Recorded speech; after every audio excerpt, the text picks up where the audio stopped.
you say angliru, I just think of relentless pitches. It's savage. I mean, especially in some of the switchbacks in the corners. I mean, I think you're looking over 25% at some stages. Yeah, it's a monster climb. Maybe, not maybe, for sure it's the most hardest climb I never do before. The TV and cameras really don't do it justice. You have to be on a bike trying to get up those slopes to really feel what it feels like. This year will be more difficult than ever because always the public push the last riders. This year without public, I don't know how was this. It's just one of those climbs that even if you've got teammates there pulling for you, that doesn't make a difference. It's going on those kind of percentages, there's nowhere to hide. Not just nowhere to hide, but as you heard Luis Angel Mate say, not even the prospect of a friendly push from a fan this year. There are certainly bigger climbs on the Vuelta route, but none that loom quite so large in the psychological landscape of the peloton. Even the most seasoned of day-by-day, stage-by-stage campaigners will admit to looking ahead to the Angliru, which of course isn't the same as looking forward to it. In fact, with the exception of Marc Soler, the top 10 rode yesterday's stage as though it was the first half of today's, marking each other and saving their legs for what they knew was coming. And this is it, 5 climbs packed into 109 kilometres, the shortest road stage of the race, which in this context means the most concentrated. So the peloton will have been well softened up before the final cruel blow of having to climb a fan-free Angliru. 12 kilometres long and rising to a height of 1,560 metres, the ascent starts out steady, flattens halfway, and ramps up ridiculously to the summit before a final short swoop to the line. It's the first mountain of this year's race to qualify for an Especial designation and should produce a stage to match. This mountain has become a place of pilgrimage, and this is about as close as it gets to a cyclist temple of doom. We're around 2 kilometres from the finish line today, 2 kilometres from what's also the Cima Alberto Fernandez. That's usually the highest point in the Vuelta. This year that won't be the case because we didn't go to the Col du Tourmalet last week because of COVID restrictions. The Vuelta organisers have decided to make the Cima Alberto Fernandez just the most prestigious, or maybe the hardest climb in the race. The race rolled out on time this morning, or around about lunchtime, from just over there, the outskirts of Oviedo. I say on time because yesterday, of course, we had the protest about how the time gaps were calculated on Friday. Overnight, as a bit of a postscript to all of that, the riders sent an open letter basically decrying how the commissaires had acted on Friday. The time gaps today will probably be better measured by calendars than stopwatches. There's going to be some guys struggling up here later. And a lot of people saying the Vuelta itself will be decided today. This is the hardest stage, the Queen stage. And this is what the contenders had to say this morning. Do you expect lots of attacks from Carapaz today? Yeah, definitely. It will be a big battle, and we will come one by one to the top. Yeah, certainly one of the most challenging climbs in the World Tour. I think it's up there with Sankalon. We were actually on the team bus today talking about what are the hardest climbs in the World Tour, and consistently Angliru made the top 3 list. So a super challenging climb, and something it's always exciting to tackle just because it's iconic. What would make you happy today? Seeing Hugh move up in the general classification. I've invested a lot in Hugh, and the team's invested a lot in Hugh, and he's riding so well, and we've been really proud with how he's racing. He's shown he's capable of being a guy that can land on a Grand Tour podium, and it'd be nice if he makes it there. What do you expect with regards to the fight between Carapaz and Roglic, and how to make advantage of it? Yeah, certainly Carapaz has to put time into Roglic if he wants to take the jersey and wants to take it to Madrid.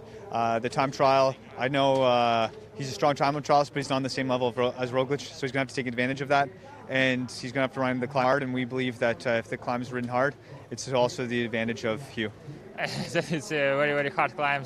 One of the heaviest climb in the... Your teammates, like Luis Leon Sanchez, have they told you something about Angliru? Yeah, of course.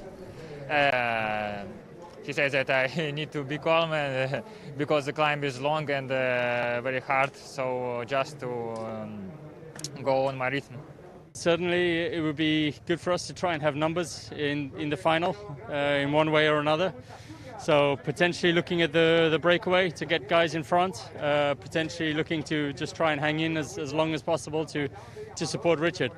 But one way or another, we want to try and make sure he's supported coming into the foot of the angliru. Do you think he can drop Roglic?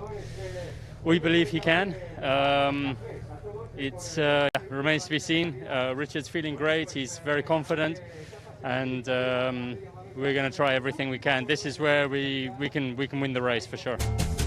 Strong words from Chris Froome on behalf of his team leader and race co-leader, at least on time. Roglic and Carapaz are still 25 seconds ahead of Dan Martin, although Hugh Carthy has slipped out closer to a minute. The main change to the top 10 yesterday was Marc Soler moving up to 6th. Now, as Daniel said, the riders rolled out on time. Dan Martin wearing the green jersey as the second-place rider in that competition alongside Primož Roglic, and apparently trying to reassure him that the Angliru isn't really that bad by emphasising the downhill bit in the middle. There were 20 men in the break when it got away, including UAE's Davide Formolo and the King of the Mountains leader Guillaume Martin, along with his Cofidis teammate Pierre-Luc Perichon. Martin led over the first 3 climbs of the day, with Perichon riding shotgun and taking the points for second place. On the descent of the Alto de la Mosqueta, Davide Formolo attacked off the front of the break, a move which ended when he lost traction and went down on a bend. Andre Amador of Ineos did the same in the red jersey group, so although it's not raining on the race, it looks as though it has been. Either way, that was the end of Formolo's ambitions for this stage. His crash took him from the front of the race to the back of the main field. At the penultimate summit of the day, the break was down to 3 men, Luis Leon Sanchez, Mattia Cattaneo and Martin, who took another 10 points to make it 26 for the day with just the final climb to come. As the pace rose and riders started dropping off the back of the red jersey group, Richard Carapaz was already down to 1 teammate. The teammate, though, was Chris Froome, having his best day of the race so far, and the tempo he set briefly dragged Carapaz clear. As we join commentary for the Angliru, there are 3 races, the trio out front, the select group behind, and way behind them, the survivors just looking to make the time limit. And the commentary lines out to David Miller and Girona are playing up a bit today, so ignore the sound quality, concentrate on the brilliant insight. Well, how fitting it is that the national champion of Spain, Luis Leon Sanchez, in those wonderful colours, takes the race onto the foot of what has rapidly become, over the last 20 years, the most iconic climb in Spanish road racing, the Angliru. Here it comes in all its horror and all its gory glory. It is a freakish climb, and they're about to experience it now once again on the race. 3 riders, just a little bit of an advantage over this group, which contains the red jersey of Primož Roglic and Richard Carapaz. Ineos, a strong showing over the top of the climb, going on to the descent, heading towards Angliru. And what a wonderful ride that was from Chris Froome. Chris Froome is still there, just looking over his shoulder to check to see where Richard Carapaz was. David Miller, that was an exceptional setup from Chris Froome, wasn't it? Yes, it was. I think we can't underestimate how impressive it was. It's not just the fact that he's coming back slowly, and it's almost as if he's taking each rung of a ladder over these past few months. There's no big leaps, but today, dare I say, it was like a big leap to see him here at this point in the race on a day like this, and after the couple of weeks we've seen. I have to say, everybody in the peloton. And when he started to move, it was Carapaz was the only rider that went with him. Everyone had to recalibrate, teammates being dropped. And by the time it was just Chris Froome over the top leading that group, we were down to the best riders. And that's very encouraging for him. 12 kilometres to the finish line, 22 seconds the advantage as Guillaume Martin gets onto the front, the man in the polka dot jersey. Fantastic ride from Guillaume Martin. At the moment, he leads the King of the Mountains competition over Sepp Kuss in second place by 51 points. He has been in the breakaway once again today, swept up maximum points over every single climb heading onto Angliru. An unassailable lead, and possibly actually sewing up the competition effectively, even though we've got plenty of climbs still to come between here and Madrid. It's difficult really to see where he's going to be threatened. Rugged, remote, frankly terrifying. In many ways an absurd place to expect to hold a bike race, with these gradients towards the top that rear up close to 25%. The breakaway at the front of the race beginning to fall apart. Matteo Cattaneo from De Koning Quick-Step, signed from the Androni Giocattoli team, a good climber, dropped by Guillaume Martin, who's looking very, very strong today, along with Luis Leon Sanchez, and they've only got an 11-second lead over the Jumbo-Visma-led peloton that's being headed at the moment by Robert Hessink.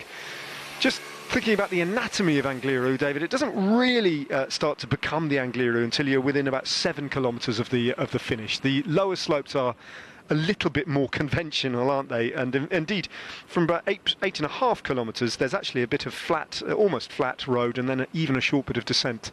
But then after that, it gets ridiculous. Yeah, it does. But I think one of the things with the racing around Asturias is everything gets focused on the Angliru, but the climbs leading up to it are horribly steep. Although they've got averages of 9.5%, 8.5%, those Cat 1s, the two climbs leading up to it, there are moments where you've got 15 to 20% in those climbs. And it's those moments which sap you, which destroy you, especially when you have, on the distant horizon, one of the hardest climbs in professional cycling. And I think, so by the time we get here, even with those final hard 7Ks, as now the peloton approaches the two riders that are left out the front, the exhaustion is huge. Here they come. Jumbo-Visma with 5 riders on the front, including Primož Roglič. On his wheel, one rider from De Koning Quick-Step. Might be Andrea Baggioli, I should say. But here they come, Jumbo-Visma, with 2 riders from Ineos Grenadiers, or is Chris Froome still there? Not sure he is. Looks like Carapaz might be isolated. Keep your eye on that one. Robert Hessink, though, is the rider who's going to do the last turn on the front to catch the breakaway and bring it all back together again. A full 10.5 kilometres, which will take an age to get up from the top of the Angliru. So the battle just slowly ratcheting up. And Jumbo-Visma have all their big guns in play. Hessink, Kuss, Bennett, Roglič, and even the discovery of yesterday, Jonas Vingegaard. Marc Soler has been dropped, and the red jersey team are beginning to set the pace now. They've brought the race back together again. And there is Chris Froome. He's done his turn, and he has now dropped away.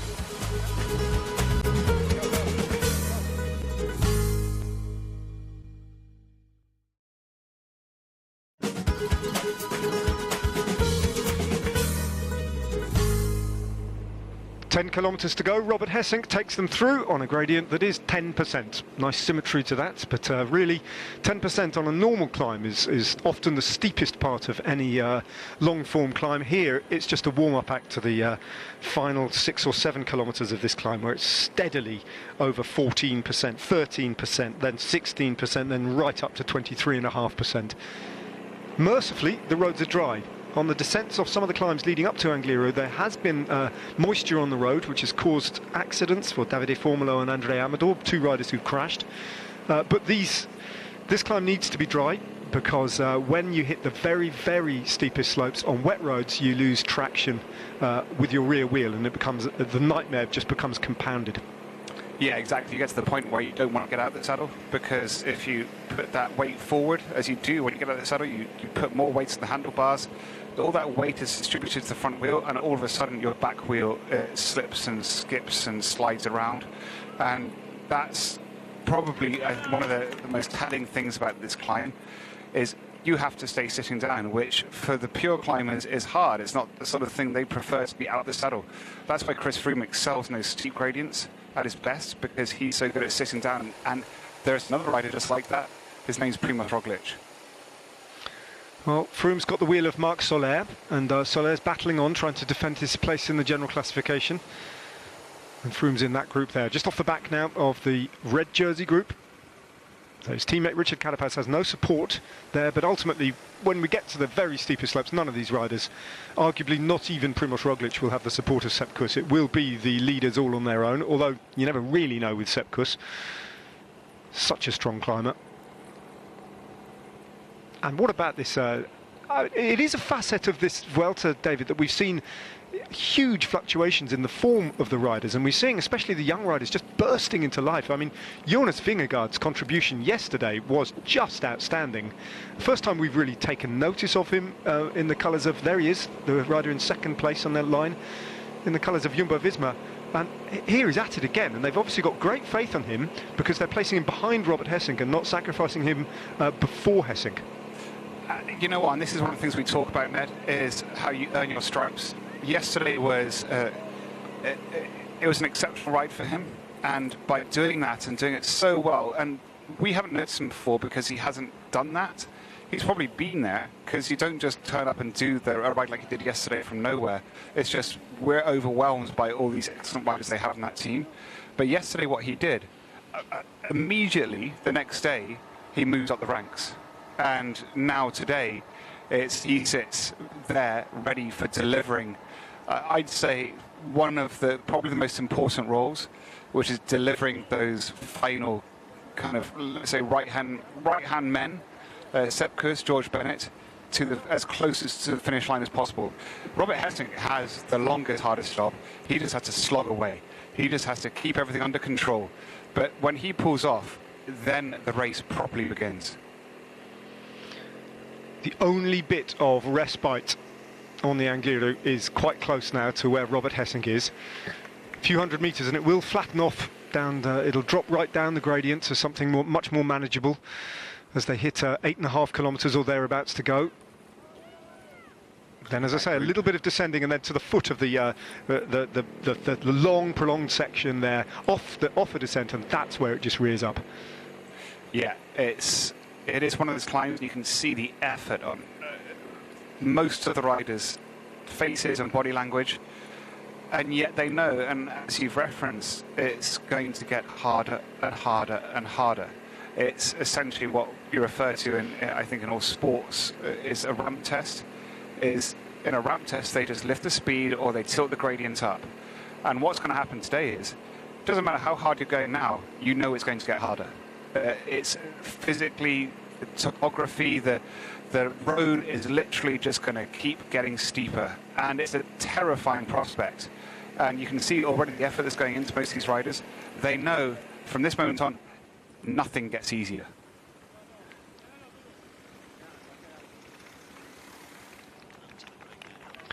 Well, it's an awe-inspiring mountain, and at the moment it's an awe-inspiring show of strength from Jumbo-Visma, who are making a huge statement today. They say that on days like this you can't necessarily win the Vuelta, but you can certainly lose it.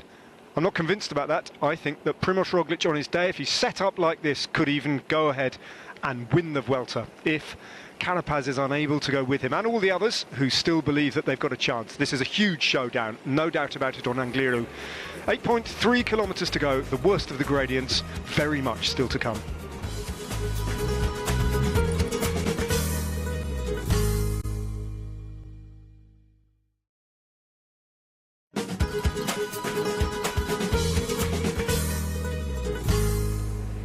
Change of guard at the front for Jumbo-Visma. Robert Hessink is done, and now Jonas Vingegaard takes over with Sepp Kuss on his wheel. Now, what can the young Dane do this time? Saw him to brilliant effect on the climb yesterday when he was on the front for kilometre after kilometre. But his shift here, as they change roles, is one of the nastiest possible that you can imagine in world cycling, because the gradients now are rearing right up to over 13-14%, and that is what faces him now. Interestingly, George Bennett's gone as well. It's just Sepp Kuss now and Primož Roglič, and that group's tiny. Yeah, and watch how it just suddenly just destroys itself. There's Valverde there behind with Niebe. There you go. Is that George Bennett? Yeah, it is Bennett. Yeah, there's Bennett just Gross-Schartner. And so this is what happens. All of a sudden, the doors start falling off. You know, everybody's just up there. You think you're okay, and this is, as we were saying, it gets harder and harder. But there's not the race that's doing it, it's the road. The road is becoming physically so incredibly complicated to ride up, and you'll see that now. That's why people are bunching across. They're going so slow. Aerodynamics are futile. It's just gradient. Look at that, inching their way up these 15% climbs. Add another 10% almost to that, 8%, and that's where Angliru maxes out. This isn't the sort of climb you want to drift back on. You're not playing aerodynamic games. It's more a case if you're drifting back, it's because you're struggling. But it is possible as well. The gradient does chop and change still a bit at the moment. You have those incredibly super steep moments that then it drops back 10%, feels like a holiday afterwards. But as they go further into it, you don't get any of those 10% holidays. Martin ploughing on, no danger for that jersey. He has got that sewn up, a huge lead in the King of the Mountains competition after his endeavours today, but I don't think he's going to score any points at the top of Angliru. But he continues on, although to be fair, it's very difficult to you don't just pull the pin on this climb and roll in. So you just find your rhythm and just buckle up and get it done. That's the selection that's been made. Hugh Carthy grimaces, sits down, one of two riders from EF Pro Cycling still in the mix. Enric Mas looking good in the white jersey. He's the only Movistar rider after Movistar showed great ambition over the top of the penultimate climb. Roglic, one of three Jumbo-Visma riders. Dan Martin in the green jersey alongside Alexander Vlasov. And Richard Carapaz still towards the back of this very, very small group of favourites. In fact, he's right at the back now as Wout Poels just gets detached. Well, Richard Carapaz does know this climb, has raced it before. Dan Martin too, he's raced it just outside the top 10 he was back in that famous day in 2011 where Chris Froome finished 33 seconds ahead of Bradley Wiggins, who was wearing the red jersey going into the stage. Dan Martin was in 11th place on that particular day. That's his only acquaintance with Angliru as they hit that long, straight, very, very steady, very steep section that they're on now. And Alejandro Valverde gets onto the wheel of David de la Cruz. Wout Poels has been dropped and he's gone. But that's it. Only Wout Poels, since Vingegaard has taken over, has really been detached. And I wonder what Sepp Kuss is going to do as and when he takes over. This is what awaits us. Those 23.5% gradients, they come inside 2 kilometres from the top. We're away from that. 3.6k to go, and still Vingegaard and Kuss set the pace on the front. And Dan Martin lurks on the jersey, on the shoulder of the red jersey. As Enric Mas just goes off the front now, from the back to the front. Enric Mas launching a little move, and they'll just watch with surprise, as I think Enric Mas, who it was beginning to look as if he was struggling a little bit, just goes with 3.5k to go. Yeah, he's another rider. Look at that style. Sits down, just spinning. But look, just taking that little check to see what's happening. He sees that's made the difference. Vanguard's gone. Now it's Sepp Kuss. That means it's down. And look at that. There are only leaders left. Even Mike Woods is now being dropped. Hugh Carthy is now the rider for EF. So that means once Sepp Kuss goes, Enric Mas is he is one of the very handful of riders left, leaders left. So Sepp Kuss has got a job to do now. Enric Mas is a dangerous rider. Starts the day in 5th place in the general classification, 154 off the jersey of Primož Roglic. But they can't let him go. There's too much at play here, too much at stake. This is one of the big days at the Vuelta, and a big rider is being called upon now to do the job for the red jersey. Dan Martin beginning to struggle a little bit on the right-hand side of the road. Now drifts alongside Richard Carapaz. And I don't think he's playing games here, Dan Martin. I think he's beginning to fall victim now to Sepp Kuss, who's closing the gap to the white jersey with Roglic on his wheel. Hugh Carthy on a great day today, able to go with Roglic. Carapaz has recovered. Vlasov is there too, but Martin just beginning to be put to the sword a little bit by Sepp Kuss, who has bit by bit, I think, clawed his way back to the white jersey of Enric Mas. If the shot widens out, there he is. We'll see him around about 5 bike lengths in front. So Sepp Kuss just checking on Primož Roglic there and seeing that gap slightly open. But let's not get Sepp Kuss. His job is not to take it to the finish line. As he talks to Primož Roglic, Roglic in the race leader's jersey, he's still got 3.2 kilometres to go of this time. He can't just pull the pin. So I don't think that's necessarily a sign of weakness from him regards Sepp Kuss. Is Sepp Kuss having to remember, it's like, remember Sepp, I've got to go to the finish line, you don't. Fascinating, isn't it? We saw back in 2011 how Chris Froome was the stronger of the two Sky riders, and Bradley Wiggins had a bad day and lost time, and Kuss is just on a great day here. But as you say, their finish lines are different. But is there a little bit of weakness in Roglic? Carthy rides up now almost alongside the red jersey from time to time. bobbing a little bit around in the saddle, and Vlasov lurking there, playing a stealth role on the wheel of Carapaz, who is now fully restored to that group. And Carthy just moves alongside Kuss. He goes past Kuss and into the lead, and Carthy's the next rider to attack, 3 kilometres from the top. Vlasov now sweeps past Primož Roglic. Sepp Kuss is looking round. He's seeing a blue jersey when actually the rider he's looking for is wearing red, and Kuss drops back. And I wonder what Primož Roglic's state of mind is. Yeah, and you know what? This is something, and it's so, our memories are so short. It's a tactic that Chris Froome would use on climbs like this, is letting the riders do exactly what Enric Mas, Hugh Carthy, Vlasov are doing, and let them burn their matches and just wait and wait. Because if you're really strong, and I'm not saying Roglic or Dan Martin or Sepp Kuss are actually that strong, but if you are, then you wait until 500 meters to go, you can close that gap. And it's an amazing thing to witness. And I'm not sure whether Roglic is playing that game and has absolute confidence in his ability to close those gaps down. Because look, they don't extend. Well, it's a very delicately poised moment in the race. Carapaz on the wheel of Roglic, Dan Martin recovering his position relative to the red jersey as they labour up this climb. Carthy looking forward, but also checking behind to see what's happening behind him on the road, where, you're right, David, they're just locked into position on the road now, and no one is changing or gaining particularly or stretching out. They're just isolated riders on these difficult, well, that's an understatement, isn't it? Absurd upper slopes of the Angliru, still with the steepest section to come 1 kilometre further up the road. And this is behind. This is Valverde just going through, but it's, yeah, the damage is being done. Well, we await the big finale, and that's the situation on the road. Mas attacking, Carthy going with him, Vlasov, all these riders just isolated and off the front, and is the red jersey coming under pressure?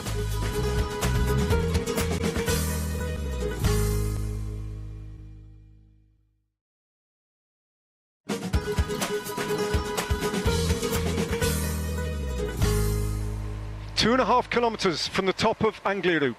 Dan Martin now fully restored to the group of the red jersey as Hugh Carthy finds that Sepp Kuss has pegged him back. Enric Mas still stretching out an advantage, but Carthy's attack once again has been neutralised here. He did attack early a few days ago on a mountaintop finish and paid for it in the end, but look at what awaits them. That's where they are on the mountain, and that crazy zigzag of gradients still has to somehow be dealt with on Angliru. Yeah, this is the reason that this is such a legendary climb. It does always have a huge effect. It never lets the race down in respect of what the end result is. But look at Dan Martin coming back, and this is one of the reasons. It is a climb that so many things happen in such a short space of kilometres. Although it's quite a long time. But it is amazing to see what's happening right here. This race is just turning around every few minutes. Mas is looking excellent here. He hasn't been caught yet. He was the first rider of the favourites, the man who's in 5th place in the general classification before today to attack, and this is the steepest section now, bar none. This long section here, well over 20%. Dan Martin hits the front of that group. But, I mean, they're at kind of terminal velocity, all of them. It's as much as they can do just to keep the wheels turning at this point. And you know what, Ned, I'm thinking about this. You see Richard Carapaz there. We've seen how strong he's been at later stages. And we also know how much of a mentor Chris Froome has become in that team, whether he's been advising Richard Carapaz how to ride this climb and essentially told him to be defensive for as long as possible and just to make one move. And when he makes it, he has to make sure it's definitive. Because at the moment, Carapaz is just sitting there watching everybody else. And we saw him earlier drop back down the back. Again, that was very much a Chris Froome move. And I am wondering whether he's had heavy counsel from Chris Froome on how to race this climb. And still, Sepp Kuss checks on Roglic, and again, just to see, not just on Roglic, what else is happening in this group as Carapaz and Martin continue to hold their positions towards the front. And Sepp Kuss, he's so lucid, isn't he? So in control and just very, very vigilant, the American. And Carapaz looks like he's attacking that group and going clear a little bit. Yeah, I think he's decided. He spent enough time watching all the other riders and realising that they can't do much about it. And here he goes, I think, if that's right. If you just caught that, Ned, if we're going to see, there he is. Little gap. Yeah, Kuss goes with. And Dan Martin now, look at that hairpin, it's absolutely crazy. Vlasov now trying to get his body weight over his handlebars just to stop himself from coming off his bike. And, well, look at the red jersey of Roglic now. He's losing contact. Kuss has gone after. Kuss is marking Richard Carapaz here. Carthy has gone into fourth place on the road. And Dan Martin now alongside Roglic. And Roglic comes back. But Carapaz is getting across to Mas bit by bit. 2K to go. Yeah, but you have to understand now with Carapaz, this move. Look at Dan Martin again. He's just watching, and everyone's watching Roglic because we know how strong he is. And no one's going to trust him riding like this defensively. And yet at some point, it's only when you're in the race, when you know them so well and you can read their body language, that you know when they're weakening. And I think if Dan Martin is now leaving Jumbo-Visma, it means that they've read Primož Roglic is in trouble. Is that the case? Has Martin had a good look in those eyes, Primož Roglic, and has he detected that moment of frailty, and can he exploit it? Martin goes over a trio of riders now. Hugh Carthy, the ride of his life, how has he recovered after that big attack to respond to Richard Carapaz's little slip there on these gradients? So that's the other factor, isn't it? It's almost a bike handling operation that you've got to achieve on these freakish gradients. Yeah, it is. It's a technique that you've never had to apply before. Normally climbs with this gradients, they're short, they're not this long. Yes, they do exist, but generally not as summit finishes. And especially, and as I said before, they've had an incredibly hard day in their 2 weeks into the Grand Tour. This is a totally different situation, and this is why for climbers it's like winning for sprinters in the Champs-Élysées. You win a top angliru, you proved you're not just the strongest, you're tactically the best, because we're watching here how tactical you have to be to win this climb. Well, potentially you're watching a complete reshuffle in the general classification right here on Angliru. Round that hairpin and away from them, the red jersey is going at the moment. Richard Carapaz is the virtual leader on the road by about 10 seconds as things stand. Dan Martin, Alexander Vlasov, Sepp Kuss, who's just nursing the red jersey in contention here, keeping him, holding his place on the road, and Vlasov goes. Yeah. Now look at Hugh Carthy's looking great. Enric Mas as well, but they are now going to use Carapaz to their advantage. Carapaz he's riding a 3-week race. He just wants to do damage overall. He's not really necessarily interested in the stage win, and he's made that clear, I think, in multiple days, and also the team he's on and the stature he has. And so Hugh Carthy and Enric Mas, they will use that to their advantage. But look, again, it's like slow motion racing up here.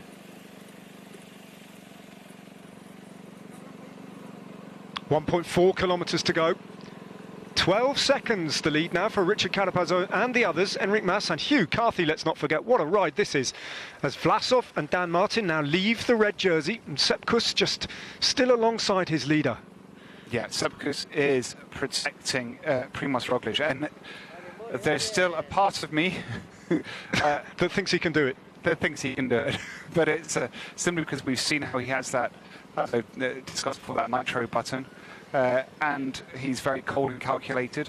But at the same time, so is Dan Martin. Dan Martin's a very tactical racer, so if he's made that decision to leave Primož Roglic and Sepp Kuss behind, it's because he sees something we can't see. Hugh Carthy is now leaving Carapaz. Yeah, Carthy has... I hesitate to use the word attack on these climbs because the speeds are so slow, aren't they, that you can barely call it an attack. It's a move off the front from Carthy, and a strong one too, and he is leaving Carapaz and Mas at this point. Vlasov fourth on the road. Martin pulling away from the red jersey of Roglic, and that's not a rider in control of this situation right now, I don't think, Primož Roglic. I think we can safely say that he is suffering today. Yeah, I agree. I think actually this corner... Look at that! Look at Carthy go round that corner. Yeah, this is the corner where Wout Poels and Chris Froome made such a huge difference when they did rip the race to pieces on the Angliru. And see what Hugh Carthy's doing? This is a ride for the win. And he's read that, and he's riding it perfectly. And he's not just doing it tactically. The strength is enormous to be able to do what he's doing right now. Well, he has to make up 34 seconds on Dan Martin if he's going to claim a position on the podium places. There's Martin, all on his own on the road last time we saw him. And this man is now out of sight in the worst sense of the word. The only jersey that he can see is the jersey of his teammate at the moment, Sepp Kuss, who's just Kuss could do so much more on this climb if he was riding for himself. You sense he's just restraining himself, just being what use he can to his team leader. As Carthy goes clear now inside the Flamme Rouge and under 1 kilometre. He's got about 5 seconds on Mas, who's trying to respond, and Carapaz is being dropped by Vlasov and Mas at this point.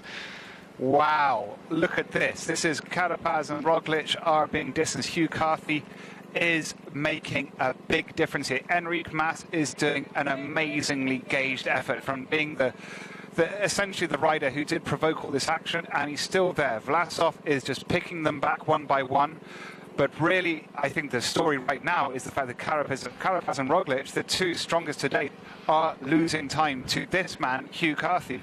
The ride of his life from Hugh Carthy. This is an absolutely sensational turnaround.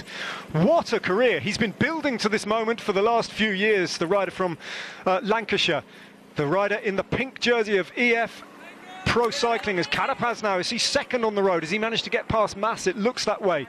But Carthy, at the moment, is riding out of sight, and this ridiculous gradient. No, there's Vlasov ahead of him, so Carapaz is being distanced by Vlasov and Mas, and Roglic is just digging in and limiting his losses at the moment as the GC race is getting away from him up the road. He's certainly going to be losing the red jersey. The question is to whom? The assumption it would be to Richard Carapaz, of course, but we'll have to wait and see the time gaps over the road. Now the gradient eases off a little bit, and Carthy, can he be caught? What are the gaps like on the road? Oh, he's making the difference. This is such a wonderful ride by him.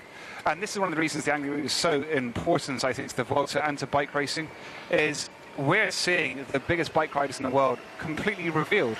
And it gives a rider like this the opportunity to do something which is quite magical. Kuss has managed to pilot Roglic onto the wheel of Dan Martin. They've caught Dan Martin, and that's good news for Hugh Carthy as well. 300 metres to go, the climbing is done, and he's going to win. What a ride this is from Hugh Carthy. By far the biggest thing he's ever done on a bike, building to this moment throughout his career. What a sensational turnaround. A fantastic ride from Hugh Carthy. Inside the last few metres, he celebrates victory on Angliru, one of the greatest climbs in the world, and we start the clock, and it's ticking over. 58 seconds he was off the red jersey. 58 seconds he'd have to make up on Richard Carapaz, don't forget, as well as Primož Roglic. Here's Carapaz. Carapaz is going to be the red jersey at the end of the day. Vlasov shoots up the standings, so too does Enric Mas. But Hugh Carthy, I think, will be in a podium place at the end of the day. If Dan Martin can...